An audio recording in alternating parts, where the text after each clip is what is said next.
আখেরা এই কথা যে আমরা আখেরা তৈরির জরিয়া অসীম সব পাইব ইনশাআল্লাহ।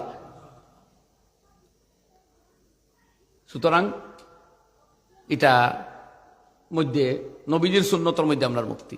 এই খতনাও হইছে পাক পবিত্রতা বালা করে করবার লাগে। আমরা নবীজি কাইতরা ইস্তানজিহু আনিল বল ফাইন্না আম্মাত আযাবিল কবর মিনহু, তোমরা প্রস্রাবের সিটা ফুটা হইতে ভালোভাবে পবিত্রতা অর্জন করো, কারণ কবরের আম শাস্তি হয় পেশাবর ফুটা হইতে।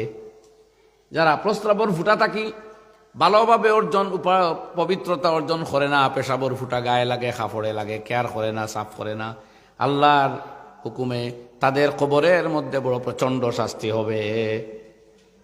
এর লাগি পেশাব থাকি আপনি পাক হইতা প্রথমে ইস্তেবরা হোক, দাঁড়াই হোক আর বইয়ে হোক আর গলা খাখাইয়া হোক, টয়লেট দি টিস্যু দি বা ডেলা দি, আমরা বাঙালি মাছ ভাত খারা মানুষ, কোনোভাবে পেশাবর ফুটাগুলা শেষ হইতো। প্রস্রাবের ফুটা নির্গত হওয়া বন্ধ হওয়ার একই হওয়ার বাদেও আপনি উজু করতা। কিতাবের মধ্যে লেখছেন নুরুল ইজার মধ্যে ওলা ইয়াজুজু লাহু শুরু ফিল উজুয়ে হাত্তা তাতমান্না কলবুহু বা হাত্তা ইয়াতমাইন্না কলবুহু, যতক্ষণ হে এই কথা ইয়াকিন হইতো নাই যে আমার প্রস্রাবর ফুটা হওয়া বন্ধ, ততক্ষণ তার লাগি উজু করা যাইজ নাই। এর লাগি যে মানুষের প্রস্রাবর ফুটা পেশাব শেষ হওয়ার পরেও আরো কত সময় ফুটা ছুটা হওয়ার চান্স থাকে, সম্ভাবনা থাকে বা সন্দেহ থাকে, কিতাবে পরামর্শ দিচ্ছেন এরারে যে এরা পেশাব করিলেই তো নমাজর বাক্কা আগে, নমাজর আগ মুহূর্তে পেশাব যাইতে তার ফুটা আবার চান্স থাকবো, মনো সন্দেহ থাকবো, তো দিল নমাজও দিল বইতো নাই।